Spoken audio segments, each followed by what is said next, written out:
Obrigada, muito obrigada. Ora, no dia 21 de maio assinalou-se o Dia Nacional de Luta contra a Obesidade. A obesidade é uma realidade, uma doença que afeta mais de 2 milhões de portugueses e nunca é demais falar e alertar para os perigos de ter excesso de peso. Carlos Oliveira é presidente da Associação dos Doentes Obesos e Ex-Obesos de Portugal. Chegou a pesar 156 quilos, hoje está na nossa tarde, não só para partilhar a sua história, mas para o inspirar a si aí em casa. Um grande aplauso para o Carlos. Olá, bem-vindo! Como é que está? Está tudo bem? Bom, não é segredo nenhum, mas eu digo sempre a mesma coisa. O Carlos Oliveira, eu e a Vanessa brincamos muito com isso, tem o nome do meu pai. O meu pai chama-se Carlos Oliveira e o Carlos Oliveira é o pai da Vanessa Oliveira. Portanto, mais um grande aplauso para o Carlos Oliveira, que tem uma filha de que todos gostamos muito aqui na RTP, que é um amor. Este é o de baixo, agora o que conta é este. Querido Carlos, vamos aqui conversar não só sobre toda esta questão da obesidade, que infelizmente em Portugal a tendência tem sido crescente e, portanto, mesmo nas gerações mais novas, as crianças estão cada vez mais gordinhas e isso depois acarreta uma série de problemas para o futuro. Mas no seu caso em particular, para partirmos aqui do particular para o geral, quando era mais pequenino era gordinho, foi engordando com o tempo, como é que era a sua vida? Não. Eu, quando era mais gordinho, quando era mais novinho, era magro, era exatamente o oposto disto. Metia a barriga para dentro e tocava concertina nas costelas todas. Exatamente, sim. Por isso não era mesmo nada assim. Isto aparece mais ou menos quando eu embarquei. Tinha uma atividade muito grande, estava na Escola Náutica, no Dom João de Castro antes e na Escola Náutica, e vivia na Póvoa de Santo Adrião. Levantava-me todos os dias de madrugada para ir para o liceu ou para a Escola Náutica. Praticava judo, jogava basquete, fazia mesa alemã e, entretanto, embarquei. E por muito que se faça a bordo, nada é idêntico àquilo que é uma vida de cidade, com movimento, com exercício, com isso tudo. E aí foi o meu início de processo, e por volta dos meus 25 anos, 26 anos, foi quando comecei a ter este problema. Que é outra coisa que as pessoas acham que não lhes acontece. Pois. Não lhes acontece. É bom que possamos dizer que a obesidade é uma doença biológica, crónica, não tem cura ainda, é inflamatória e recidivante. Isto quer dizer que se, por exemplo, em relação a uma resistência que a maioria das pessoas com obesidade têm, que é a resistência à leptina, se o neurónio tiver o processo inflamatório à volta dele, aquele neurónio que está ligado às células gordas, a pessoa quer queira, quer não queira, não consegue queimar gordura. Só em situações extremas. Sim. E ninguém vive 40 anos em situações extremas. Vive-se 2 ou 3 meses, faz-se uma dieta para tentar equilibrar, depois para tentar manter, mas depois o tempo não ajuda. E depois a vida não é linear, não é um mar de rosas, não é? Morre-nos um familiar, há um problema no emprego, há problemas financeiros e as pessoas têm estes altos e baixos que afetam também esta parte do reganho de peso. Começou a aumentar o peso nessa altura, com 25 anos, cerca de 25 anos, e acaba por conseguir, talvez não seja o verbo certo, mas chega aos 156 quilos. Foi o máximo de peso que teve. Foi nessa altura que percebeu que as coisas tinham efetivamente que mudar? Foi e é bom dizermos uma coisa. Nessa altura, a obesidade em Portugal era apenas um problema de estética. Sim. Ninguém falava da obesidade saúde. como saúde. Não? Sim. Mas o meu problema é que aí eu notei que a minha saúde não estava bem. E depois tinha a Mafalda, não é? Que tem 11 anos de diferença da Vanessa. É mais nova. Por isso havia aqui uma necessidade de fazer alguma coisa por mim, porque eu estava a ter problemas de não conseguir dormir deitado, de ter apneia do sono, de ter problemas articulares. Olha a nossa Vanessinha com o pai, tão lindinha. Temos aqui muitas fotografias. Eu sei, fui eu que mandei. Eu sei, mas podia ter sido ela. Mas por acaso podia ter sido ela. Porque já o vimos ali com uma falda às cavalitas. Sim. Essa fase já estava mesmo com os 156. Certo. Entretanto, nessa altura eu decidi procurar uma ajuda qualquer. Não conhecia ajuda nenhuma. Atenção. 1998 eu não fazia a mínima ideia o que é que ia fazer para ter essa ajuda. E descobri o Dr. António Sérgio, que era a única pessoa nessa altura que fazia cirurgia de tratamento da obesidade. Sim. Fui ter com ele ao Porto. Fui ter com ele e ajudou-me. Eu tive uma banda durante 15 anos, depois a banda deslocou-se e fez-me alguns problemas no esófago. Eu tive que a retirar e fazer um bypass e estou mais ou menos equilibrado, com reganho. As pessoas acham que nunca mais se ganha peso. Que nunca mais se ganha peso. É mentira. Claro. E atenção, que normalmente as pessoas que vêm à televisão vêm com 2, 3 anos de cirurgia ou coisa que o valha. Estão numa fase em que dizem que isto nunca mais vai acontecer. Não vai acontecer. Há um reganho de peso natural. Eu posso dizer que eu cheguei até aos 100 quilos e em 22 anos recuperei 20. Sim. Por isso estou com 121, 122, ando à volta disso. Por isso, e estabilizado. Não, faço alguma coisa para perder aquilo que a Tânia estava a dizer há pouquinho, das seus hidratos de carbono, perdem-se uns quilos, mas depois logo a seguir há mais qualquer coisa que faz com que eu tenha um ou outro, não é? Por isso, isto é uma guerra. É uma guerra mesmo, é uma guerra que dura a nossa vida inteira enquanto não houver efetivamente um tratamento que nos ajude, mas o objetivo é ter saúde. Pronto. Foi nessa altura que criou a associação também? Quando... Foi. Agora só para dizer uma coisa, eu nunca tirei o avental. E o avental?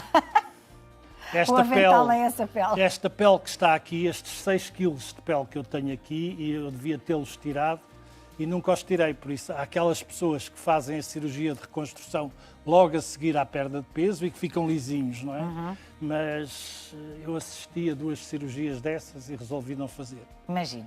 Mas tu, na realidade, não pesa 126, pesa 120, porque isso não é seu, isso é um avental. Não, é meu que está cá e está a fazer estrago.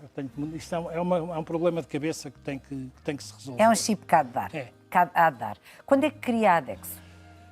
Atenção, não fui eu que criei a Adexo. Mas é uma das pessoas. Isto é assim, estávamos 6 pessoas na sala de espera da consulta da obesidade do Hospital de Santo António para a consulta do Dr. António Sérgio.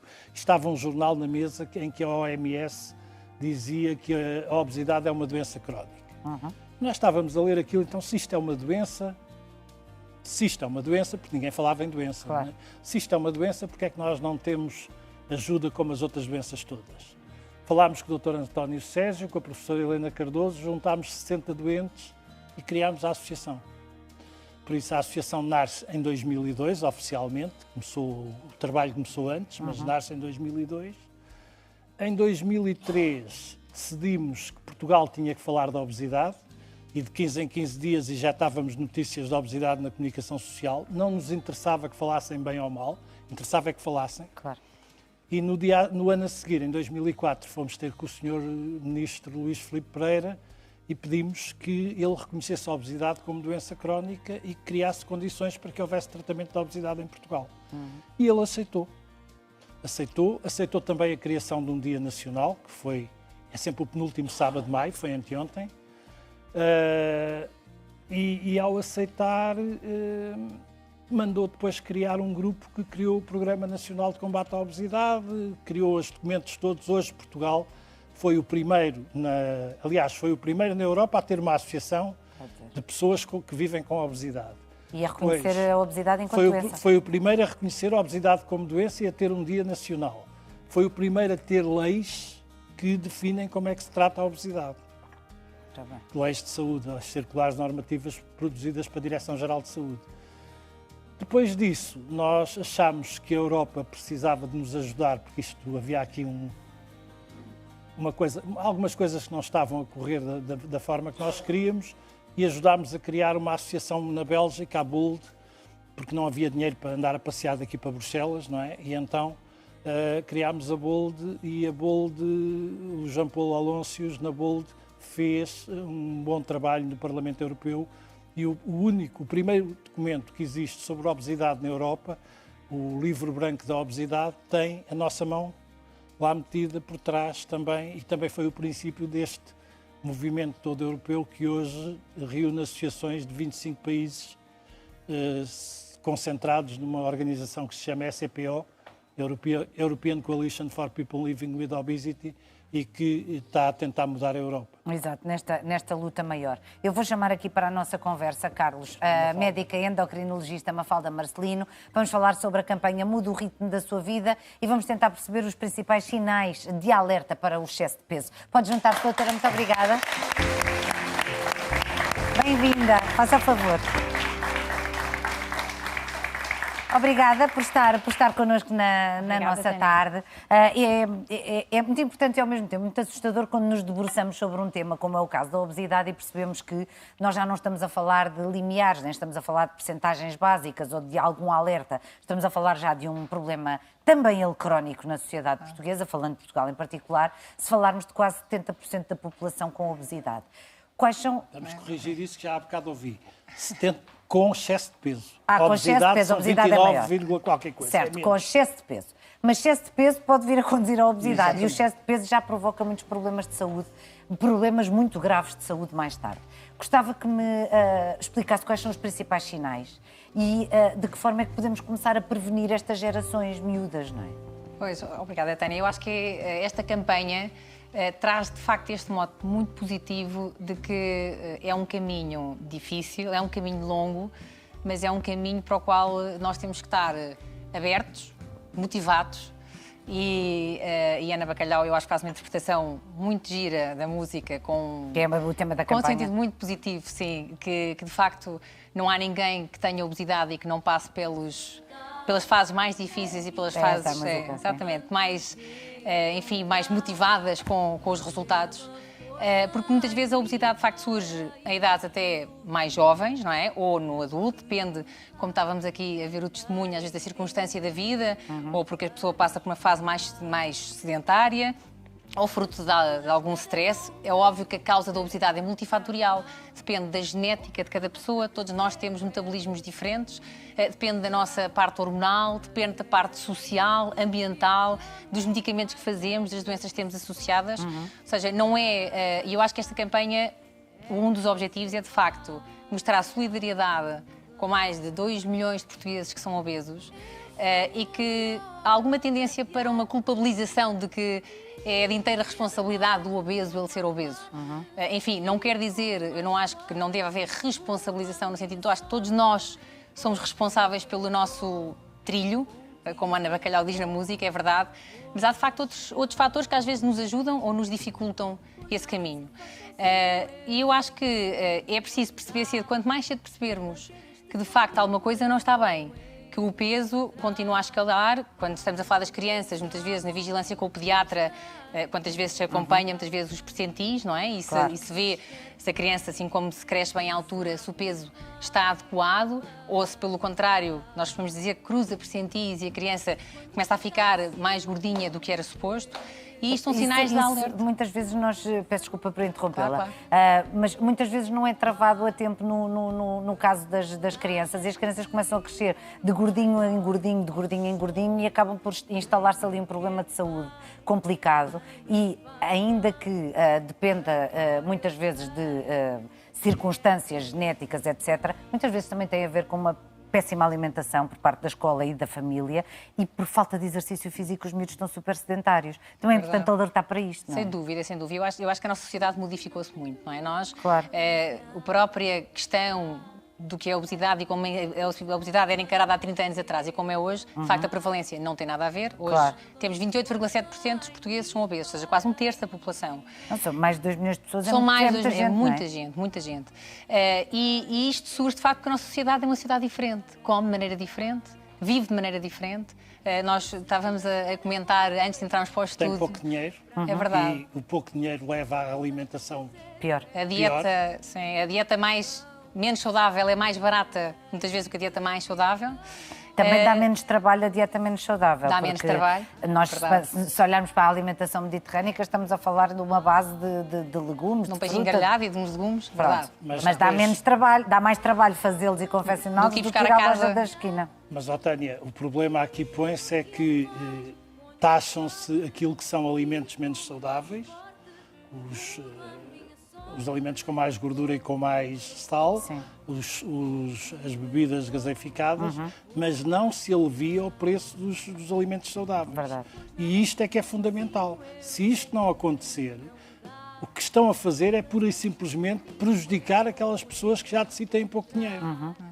Sim. Porque deixam de ter uma alternativa e continuam a não ter naquilo que seria o alimento saudável. Não é? Sim. Doutora... Pronto, mas eu acho que em termos na abordagem, quando nós abordamos e estamos com um doente obeso, a obesidade de facto é uma doença que afeta o indivíduo, mas vai muito para além do indivíduo, porque de facto nós percebemos que as nossas crianças comem como os seus pais comem, ou seja, tem um impacto na família, tem um impacto na sociedade, tem um impacto no seu trabalho, no seu seguro de vida, enfim, ou seja, isto tem... A escalada é grande e uma das grandes mensagens positivas é que, às vezes, ajudando uma pessoa, nós não temos a ajudar só uma. Temos a capacidade de influenciar não só a maneira como aquela pessoa obesa vai passar a comer diferente, se calhar vai dar diferente aos seus filhos. E isto é uma cascata. Sim. E eu acho também muito importante dar a mensagem de esperança de que o caminho é difícil, mas o caminho por si só já é um fim. Perde este 5% de peso que, enfim, uma pessoa pode achar, é um grande obeso, pesa tanto. Não é preciso reduzir dos 150 para os 70 quilos. Sim. Se reduzir dos 150 para os 130, que ainda continua a ser obeso, se calhar... Retira uma série de doenças. Há uma melhoria da hipertensão, da diabetes, das doenças associadas à obesidade. Ou seja, todo o caminho que é feito é um caminho positivo. Não é preciso estar obcecado com um determinado fim, demora tempo. Sim. E eu acho, de facto, o facto de termos sido pioneiros em encarar a obesidade como uma doença, de facto, só uma doença, só quando se vê, parece uma questão simples de um mero conceito, mas enquanto não era uma doença, nós não podíamos preveni-la, diagnosticá-la, tratá-la. Falar tanto dela. Acompanhá-la, exatamente. Sim. Ou seja, não havia espaço de manobra para hoje ajudarmos as pessoas como podemos. E eu acho que há aqui uma mensagem também muito importante, que é o procurar ajuda. É isso. Ou seja, a pessoa, quando é obesa, de facto, tem que procurar... Porque poucas procuram ajuda. A percentagem é muito pouca das que só procuram 2 em ajuda. cada 10. É muito pouco. Só quando começam a ter o problema de saúde. Pois. A entender que aquilo é saúde. A falta de ar, etc. Porque há gente que acha... Normalmente os níveis de obesidade, e a doutora pode confirmar, vão muito bem até muito tarde. A pessoa está obesa, está com obesidade, mas faz análise e está tudo... Eu brincava, eu dizia, eu ponho a gordura toda da barriga, não tenho colesterol, não é impossível, não é? Exato. Não, mas aos meus 46 anos foi tudo de uma vez. Piorou tudo de uma Quadro vez. pré-diabético, a apneia do sono, o ter imensa dificuldade de abrir o tórax quando estava deitado, enfim, uma série de coisas. E nós vamos até muito tarde e as pessoas acham que estão ali, mas não têm problema nenhum, Claro. estão gordas, pronto, ok, tudo bem, mas não, estamos a danificar uma série de coisas. Entre elas, uma muito importante, que é a pior delas todas, que são as articulações e o coração.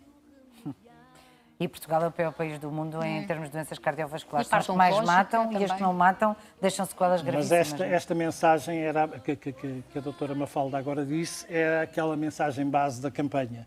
É procure o seu ajuda. médico, procure ajuda.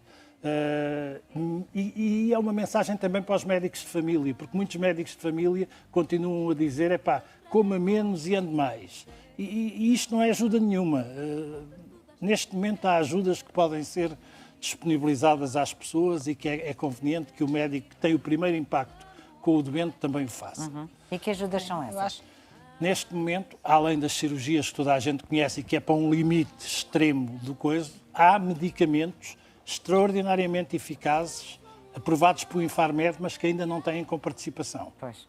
E que estamos ainda anteontem com a doutora Graça Freitas, foi mais um recado que ela levou para a senhora Ministra, exatamente de que não tem que ser, de que nós precisamos de ajuda porque estão a discriminar as pessoas com a mesma doença.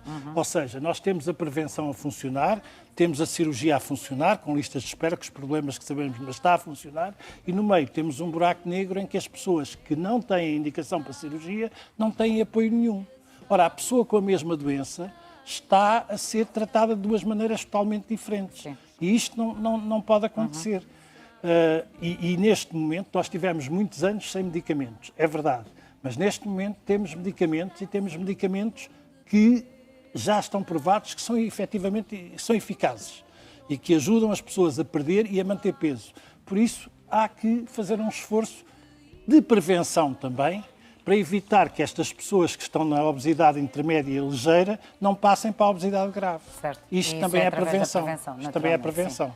Doutora Inês, Inês é a doutora que vem juntar-se a nós no consultório sobre a obesidade, que deve ser seu colega Inês Sabino, exato. Não, doutora Mafalda, quando olhamos para esta questão e se tivermos que dizer alguma coisa que seja efetiva para quem nos está a ver agora, seja qual for a idade, tínhamos nós em casa uma criança com obesidade, ou um marido que também já há muito tempo que tem excesso de peso e que se calhar se devia cuidar melhor, nós próprios, alguém da nossa família. O que é que podemos dizer para que se comecem a mexer? A mexer não significa só ir fazer caminhadas. O que é que devem começar a fazer para melhorar a sua qualidade de vida? Eu acho que, de facto, uma das mensagens fortes, como diz a campanha, é procura ajuda. É preciso ter a certeza que a pessoa não tem nenhuma condição do ponto de vista de saúde que seja a causa da sua obesidade e que seja quase existe uma forma de tratar e a obesidade ser uma consequência de alguma doença. Depois, se não se diagnosticar nenhuma doença associada, estar disposto para tratar essa obesidade. E tratar implica aderir a medidas de estilo de vida. Pode ser feita, pode estar aconselhada terapêutica farmacológica, pode estar aconselhado uma terapêutica cirúrgica. É preciso ser avaliado por pessoas que estão à vontade com obesidade e que aconselhem a melhor terapêutica para aquele doente. E que sejam contagiosos nesta motivação e neste trilho. Outros, não é? Sim, aos outros, a quem vive com eles, porque tem um grande impacto. É muito difícil mudar a maneira como uma pessoa come quando é adulta, mas porque de facto as crianças crescem de uma determinada maneira e tendencialmente serão parecidas com aquilo que foram na sua infância. E por isso eu acho que o nosso trilho não acaba em nós, acaba em quem deixamos cá, e nós somos bons influenciadores quanto mais motivados estivermos. Nem mais. Obrigada, doutora Mafalda. Carlos, querido, vamos falar sobre este livro para fechar. Já é a segunda edição do Esconderijo. A segunda campanha que nós tivemos agora no Dia Nacional é realmente uma campanha na nossa área do Stop Bullying. Como disse a Tânia, é a segunda edição deste livro. E é a segunda edição porquê? Porque nós, com a EASO, European Association para a Associação Europeia para o Estudo da Obesidade, e a ECPO, patrocinámos a oferta deste livro a 1000 escolas. Por isso, a nossa campanha é 1000 livros, 1000 escolas. O bullying não é só de meninos com obesidade, embora tenha que ser, mas é a menina com óculos, é menino muito pequenino, muito alto, magrinho, o alto, o diferente. E vamos ver se conseguimos sensibilizar o Sr. Ministro da Educação para fazer chegar isto às outras 4000 escolas, porque a Associação não tem dinheiro para chegar a mais do que estas 1000. Exatamente, mas é muito importante este livro e a iniciativa Stop Bullying. É mais uma iniciativa com a parceria da Between, que de facto, no que toca à educação, são sempre incansáveis. Obrigada, Carlos, por ter vindo à nossa tarde. Um grande beijinho para si. Beijinho também. E obrigada, Mafalda. Foi Obrigada, uma conversa muito útil sobre um tema que infelizmente continua na ordem do dia. Um grande aplauso para os dois e obrigada. Quanto assim, mantenha-se desse lado, a seguir ao intervalo. Vamos abrir as portas do nosso consultório. Adivinhe qual é o tema de hoje.